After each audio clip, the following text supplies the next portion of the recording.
From the last lecture, we already know about the electromagnetic resonant cavities. Okay, that is when our frequency is coming up to the range of microwave, we cannot have a ordinary resonant circuit. We have to replace it with the microwave resonant cavity. The reason is why? Because when the frequency is increased in the range of microwave, the wavelength used is very much less. So it will correspond to that of the component sizes.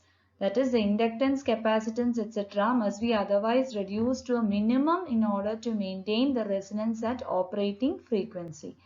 The inductance is reduced to minimum by a short wire.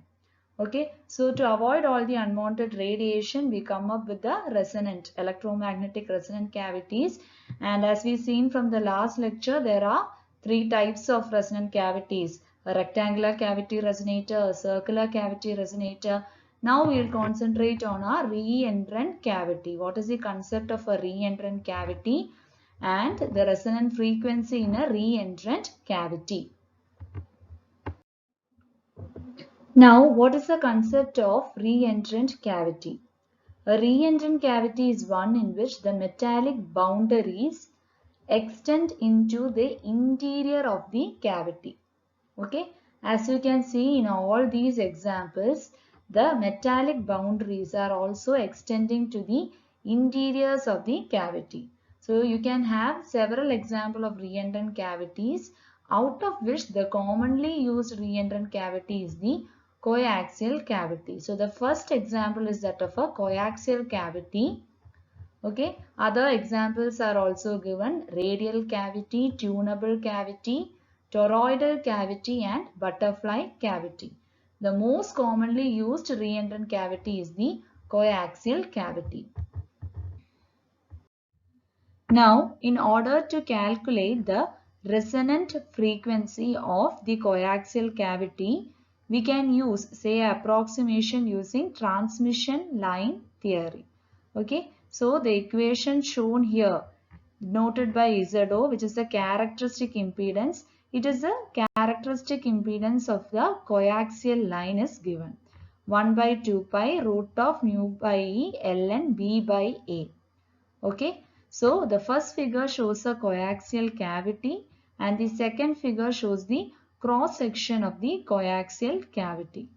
So how can you take this coaxial cavity is that it is similar to that of a coaxial line which is shorted at both the ends. Okay, and it is joined at the center with the capacitor. So you can imagine this coaxial cavity to be a coaxial line which is shorted at both the ends and joined at the center by a capacitor. Now, we already know the equation for the input impedance of the coaxial line. Zn is equal to JZO tan beta L. Okay, so these are the equations which we have already learned. That is a characteristic impedance equation and the input impedance of the shorted coaxial line. Now, when we are substituting the first equation into second equation, we get the third equation. That is, I am substituting the value of the characteristic impedance, the expression for characteristic impedance in the input impedance. So I get the third equation as such. Z input impedance is equal to, I get the equation as such. Now again we know the inductance of such a cavity will be given by twice of Xn by omega. This Xn is the AC inductance. Usually we know that it is XL is equal to omega into L. For such a cavity, we can write the inductance to be given by twice Xn by omega. Okay, so again I am substituting this equation, third equation into this, and I get the inductance for the cavity as such. Then how can we write the capacitance of the gap? Capacitance will be obviously given by epsilon A by D. So for A I am substituting as pi A square, where A is the radius. So I get the expression Cg is equal to epsilon pi A square divided by D. So here we are writing all the equation, that is the equation for characteristic impedance, input impedance, inductance, capacitance, etc. all by assuming our transmission line theory. We are just doing the approximation. That is, we have to find the resonant frequency of our coaxial cavity by the approximation of the transmission line theory. Now, so at resonance, we know that the inductive reactance of two shorted coaxial line in series will be equal in magnitude to the capacitive reactance of the gap.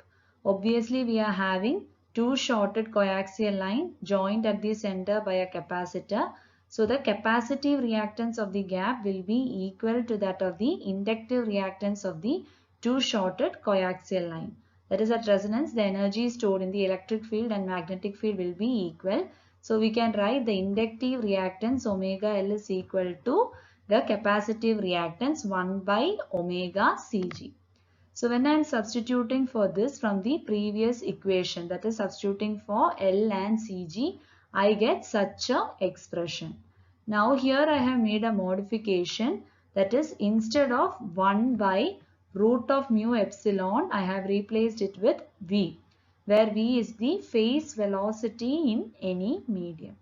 So we can obtain a inference from this particular equation. That is, this equation is going to give the resonant frequency of the coaxial cavity. Okay, the solution of this equation gives the resonant frequency of coaxial cavity. From this equation, you can see that the equation is actually a tangent function. So obviously, we will be having an infinite number of solutions with larger values of frequency. So what we can understand from this, it is not going to support a single frequency. It is going to support a large number of resonant frequencies. So it will support an infinite number of modes of oscillation. So when in the examination you are asked a question, prove that such a reentrant cavity can support an infinite number of resonant frequency or mode of oscillation. Okay, you have to write this much. Starting from the approximation of the transmission line theory, giving the characteristic impedance equation, you have to write this much. Okay, so this is what the reentrant cavity concept is. And this is about the resonant frequency in a reentrant cavity. So this equation you have to understand.